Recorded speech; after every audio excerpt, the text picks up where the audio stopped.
Nous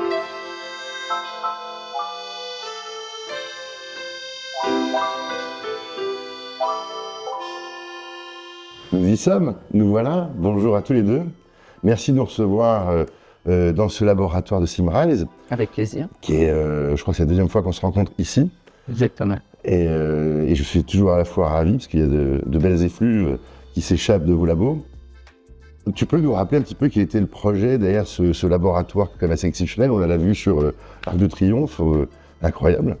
Alors en fait, Symrise avait envie d'avoir un lieu qui soit un petit peu hors du quotidien, Ouais. qui ressemble un peu à un appartement. C'est pour ça que nous on l'appelle l'appartement. L'appartement, ouais. Voilà, dans lequel à la fois nos clients, les employés de Symrise, les gens qui participent aussi à la création du parfum, est un endroit qui soit particulièrement bien placé, puisque là on a une vue absolument spectaculaire Incroyable. sur l'Arc de Triomphe, et qui soit ouvert à tous. Ok. Ça l'a été beaucoup pendant la Covid, et depuis, bah voilà, chacun s'est approprié le lieu. Alors on est en très bonne compagnie avec la vice-présidente et la belle âme, on va dire, de la société Paradis d'Essence, enfin de la maison Paradis d'Essence. Est-ce que tu peux un petit peu nous expliquer d'où vient Paradis d'Essence? Chez Paradis d'Essence, on cherche à parler du paradis, Oui. sous différentes formes, évidemment, puisque sûr. le paradis, la notion de paradis peut être très large, selon les croyances religieuses, selon les traditions, selon les mythes aussi. Si je comprends bien, en fait, vous nous invitez à un voyage un peu fantasmagorique, d'aller découvrir un peu le paradis. Alors à chacun sa vision du paradis, mais il y en a un, et alors là je suis très content d'être avec le maître parfumeur, maître de ces lieux aussi, Pierre. Comment est-ce qu'on aborde un sujet aussi complexe que le Valhalla?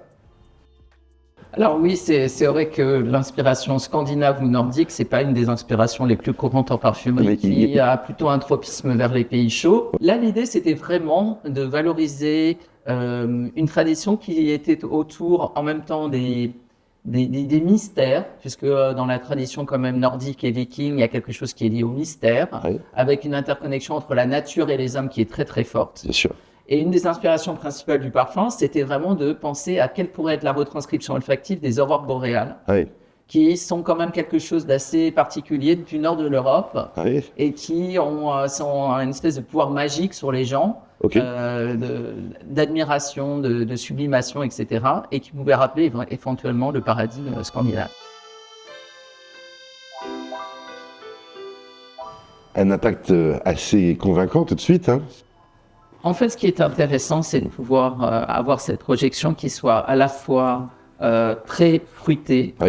mais très élevée et très tenace. On utilise souvent le fruité comme une facilité, et ici, on avait envie d'utiliser le fruité en tête et évidemment en cœur aussi, comme quelque chose de facetté, de complexe, avec, comme on imagine un peu le spectre des couleurs des aurores boréales, Oui. cette idée d'avoir une complexité fruitée, Ok. qui passe à la fois par le fruité des citrus. Mhm. On a une très très belle mandarine de Madagascar qu'on sentira tout à l'heure ensemble, Avec plaisir. qui apporte vraiment un juicy, quelque chose vraiment de texturé. Oui.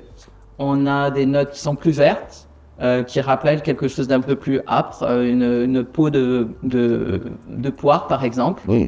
Et puis aussi des notes de fruits rouges. Des notes de fruits rouges qui ont l'avantage d'être transcendants, d'aller jusqu'au fond du parfum, Mhm. et qui nous permettent d'avoir voilà, ce contexte un peu joliment fruité, assez élevé, qui est encore plus sophistiqué, je dirais, par l'accord avec le bois. Est-ce que vous voudriez sentir quelques-uns des créatifs qu'on a utilisés? Alors, avec grand plaisir. Avec grand Allez. plaisir. Moi, ce que je vous propose, c'est de commencer par ce qui est le plus appétant, Ok. qui est à la fois je disais, enfantin et en même temps terriblement sexy, qui est notre mandarine de Madagascar. La mandarine de Madagascar qui est pressée à la main. Ok. À l'ancienne. Alors à l'ancienne, mais une technique finalement assez moderne, puisque c'est plus fait. le pressoir. En fait, ce sont des femmes qui se réunissent le soir, Ok. après la récolte d'autres choses, de la vanille, du cacao, Ouais. et qui pressent ensemble des mandarines. Mmh. Des mandarines qui, en fait, poussent de façon quasi sauvage à Madagascar et qu'on vient récolter 2 fois par an et qui nous servent à faire cette extraction incroyable. C'est totalement troublant. C'est-à-dire qu'on a vraiment le fruit. Et vous travaillez sur quelque chose en ce moment? Oui, toujours. Il y a toujours quelque chose dans le pipe. On va lancer au printemps Ok. un très joli parfum qui évoquera plutôt la passion, l'élégance, la Ok. gourmandise. Ok. Quelque chose qui tournera autour de la vanille. D'accord, sympa. Donc, c'est On quelque aime chose la qu'on n'a vanille. pas aujourd'hui dans notre J'adore la collection. Il aime la viande. Donc une vanille très élégante, très gourmande, mais empreinte de douceur aussi. Donc on va avoir une fragrance très délicate. Mm. Je vous en dis pas plus. Merci en tout cas pour cette belle rencontre et puis bravo à Paradis d'Essence et ce paradis de Valhalla. Beau succès à vous et puis à très bientôt. Merci. Merci Merci François. beaucoup. Merci à vous.